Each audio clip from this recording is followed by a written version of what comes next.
Salve galera, o tema do vídeo de hoje é anticomunismo.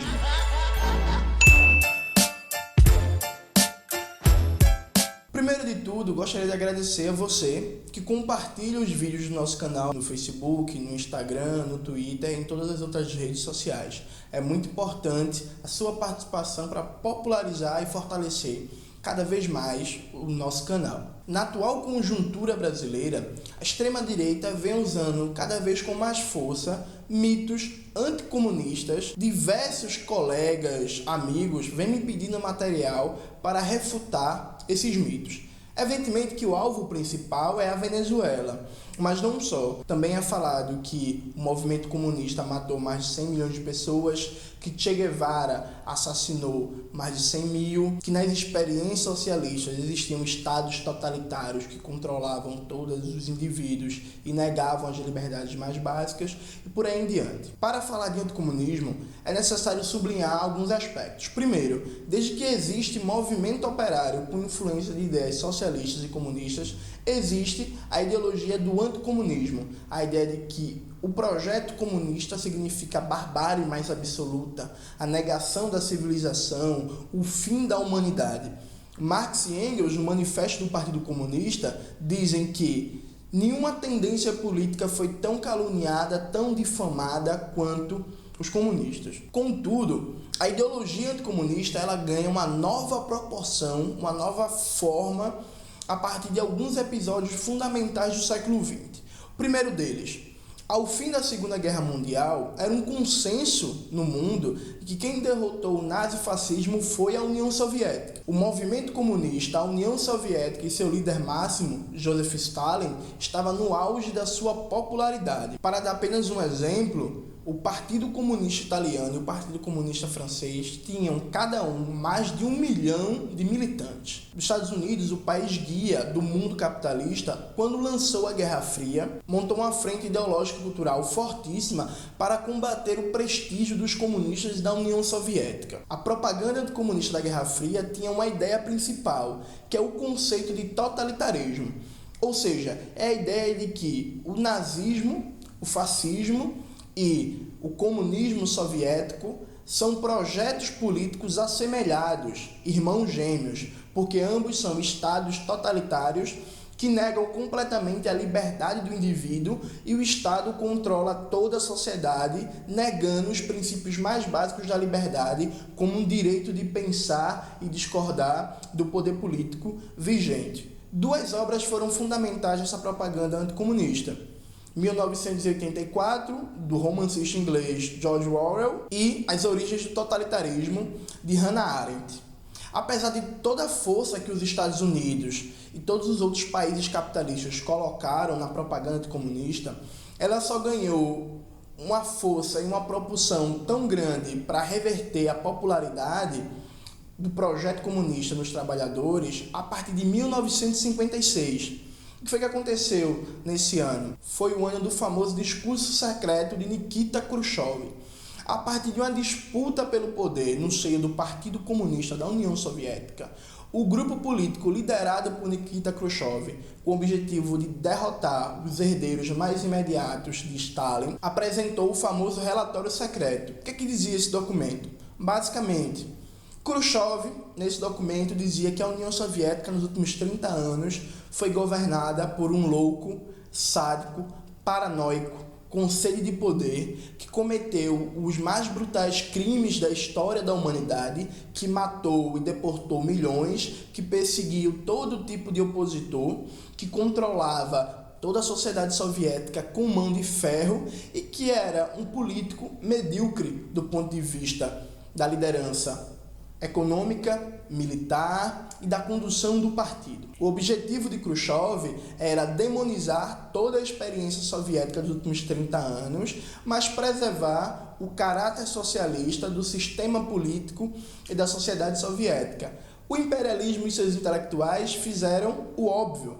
Pegaram o discurso de Nikita Khrushchev e estenderam para o sistema soviético em si, no sentido de que, se a União Soviética nos últimos 35 anos foi governada por um sistema desumano, brutal, violento e irracional, o socialismo é em si tudo isso. e não pode ser diferente. A partir do discurso de Nikita Khrushchev, com o processo de desestalinização, várias personalidades do movimento comunista, vários partidos, vários líderes, assumiram a postura de negar, de liquidar toda a experiência histórica do movimento comunista nos últimos anos, como se tudo fosse resumido a uma série de atos bárbaros, de crimes contra a humanidade, que os comunistas deveriam se envergonhar e renegar em bloco.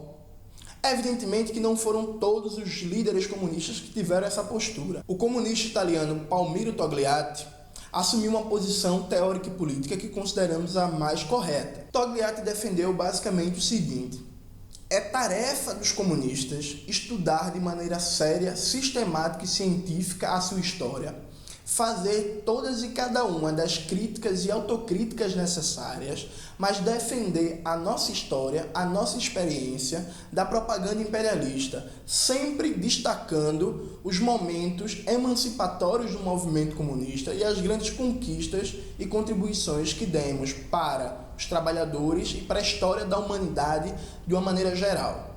Um pequeno exemplo da postura que Palmiro Togliatti defendia.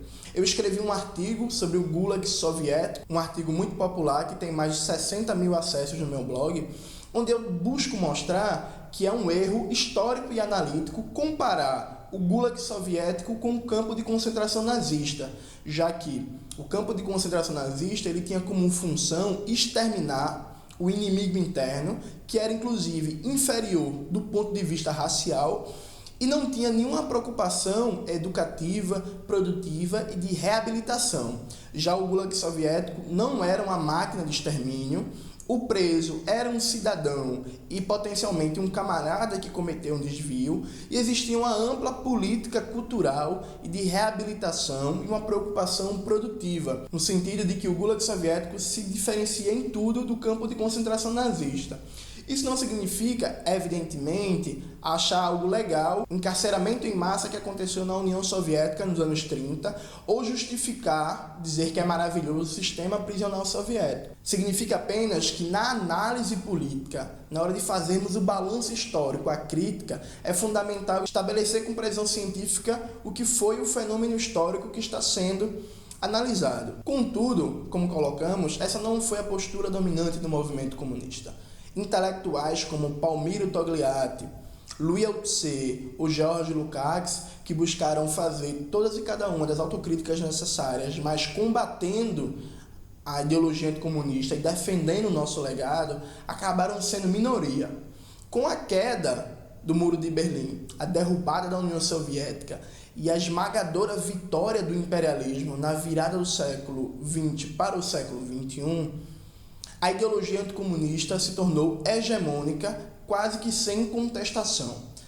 A esquerda brasileira aceitou todos os principais mitos anticomunistas e buscou assumir uma postura em que reproduzia todos os elementos da ideologia dominante, mas dizia que nós vamos fazer diferente porque o nosso socialismo é um socialismo democrático. Nesse momento histórico, dos anos 90, o PT foi o partido que mais se notabilizou nessa operação teórico-política, defendendo que iria construir o socialismo petista, que era de todo antagônico ao que foram as experiências socialistas, notadamente a União Soviética. Na minha dissertação de mestrado, foi um estudo sobre a obra do filósofo Carlos Nelson Coutinho. Eu busquei demonstrar como, nos anos 90 e nos anos 2000, grande parte da intelectualidade marxista brasileira buscou ocupar pela esquerda a ideologia dominante. Como assim? Aceitou todos e cada um dos mitos do imperialismo, ou seja, o balanço histórico da experiência do movimento operário no século XX foi dado pelo imperialismo, mas dizendo que agora vamos fazer diferente, vamos construir um socialismo democrático, socialismo com liberdade, com autogestão. Carlos Nelson repetia que a União Soviética foi totalitária, que matou milhões e milhões e milhões. De certa forma, aceitava a comparação do nazismo com o comunismo soviético, mas, a partir de uma leitura de Gramsci, dizia: dessa vez vamos fazer diferente. Outro exemplo que pode ser dado é o PSOL. O Partido Socialismo e Liberdade, que é um partido que tem uma importância muito grande na luta popular, na luta social brasileira. O nome do próprio PSOL, Socialismo e Liberdade, parte de uma concepção de que é necessário fundar um socialismo diferente do século XX. O socialismo do século XX não teve liberdade e agora vai ter. Ou seja, é uma identidade que existe em negativo com a experiência passada. Contudo, o PSOL, enquanto partido político, não tem absolutamente nenhum balanço do que foram as experiências históricas de transição socialista no século XX. Aceita a hegemonia do imperialismo no balanço histórico do século XX e busca fazer uma leitura pela esquerda dessa hegemonia. Durante grande parte dos anos 90 e dos anos 2000, a questão do combate à ideologia anticomunista não se colocou num primeiro plano da luta política, por uma questão bem simples. Os comunistas não representavam nenhuma ameaça à ordem dominante na imensa maioria dos países capitalistas, dado que o movimento comunista está desarticulado, fraco, e a maioria dos partidos comunistas no mundo não tem tanta expressão no seio da luta de classes. Contudo, a partir da grande crise capitalista de 2008 e seus desdobramentos, como a crise e a implosão de vários e vários sistemas de dominação política e a formação de polos extremos nas sociedades, um polo de extrema direita e polos de extrema esquerda, colocando projetos políticos antissistêmicos, o anticomunismo voltou com força. E por que voltou com força? A classe dominante atua numa espécie de preventivo político. Mesmo que o projeto comunista, nesse momento, não tenha uma adesão de massas, as massas trabalhadoras do mundo não estejam lutando, orientadas por um projeto comunista e radical, as condições concretas para se surgir novamente um movimento de massas orientado pelo programa comunista estão dadas. Isso não significa que vai acontecer, mas oremos para que aconteça. Justamente porque essas condições estão dadas, é fundamental, desde já, fortalecer e resgatar todos os mitos, toda a propaganda, todas as mentiras anticomunistas que foram difundidas em massa durante o período da Guerra Fria. É por essa situação que na conjuntura brasileira, mas não só na brasileira, em vários outros países capitalistas do mundo, o comunismo no século XX, a União Soviética, Stalin, a China de Mao Tse-tung, passam a ser assuntos cada vez mais constantes. A classe dominante, junto com seus intelectuais e seus aparelhos ideológicos, está formando uma comunistofobia, uma fobia do comunismo na classe trabalhadora, para evitar que essa classe, que está cada vez mais pobre, com menos empregos, menos direitos e acredita cada vez menos no sistema político, se volte para uma alternativa comunista e marxista. Nesse sentido, a esquerda brasileira se viu desarmada no combate à ideologia anticomunista. Ela aceitou por 30, 40 anos todos os principais mitos e ideias, teorias e conceitos do anticomunismo, inclusive louvando uma das principais formuladoras da ideologia anticomunista da Guerra Fria, que é a filósofa reacionária e conservadora Hannah Arendt, odeio muito. Quando a extrema-direita brasileira passou a usar com cada vez mais força o anticomunismo, qual é a postura típica do militante de esquerda? Ou ele ironiza, ou faz graça, o que não é uma resposta, ou então ele busca dizer, mas eu não tenho nada a ver com isso, o meu socialismo é diferente, o meu socialismo é democrático, o meu socialismo é com liberdade, como se na propaganda da extrema-direita ela tivesse algum tipo de preocupação em discernir que tipo de socialismo, que tipo de comunismo se defende. Para a extrema-direita, todos são, evidentemente, stalinistas totalitários do mal que querem comer criancinhas. O domínio do anticomunismo sobre a esquerda é tão grande que são raros os intelectuais que procuram fazer um balanço autônomo das experiências dos trabalhadores, das experiências socialistas no século XX. Eu consigo pensar em autores europeus que fazem sucesso no Brasil em apenas 3 nomes: Domenico Losurdo, Istvan Meszaros e Jean Salem. Os 3, cada um ao seu modo, não só negam a ideologia dominante e os mitos anticomunistas, como procuram combatê-los. Contudo, a imensa maioria dos intelectuais de prestígio, lidos, publicados pela Boitempo e outras editoras, como David Harvey, Slavoj Žižek, Antônio Negri, George Agamben e vários outros, repetem todos os mitos fundamentais do anticomunismo no século XX, não só sobre experiências passadas, como sobre experiências atuais, tais como Cuba e Coreia Popular. É fundamental para combater o anticomunismo não procurar de maneira desesperada materiais rápidos, simples, textos jornalísticos que busquem refutar essas versões da extrema-direita. É necessário refundar o balanço da esquerda brasileira sobre as experiências socialistas do século XX, procurando assumir a postura de Palmiro Togliatti.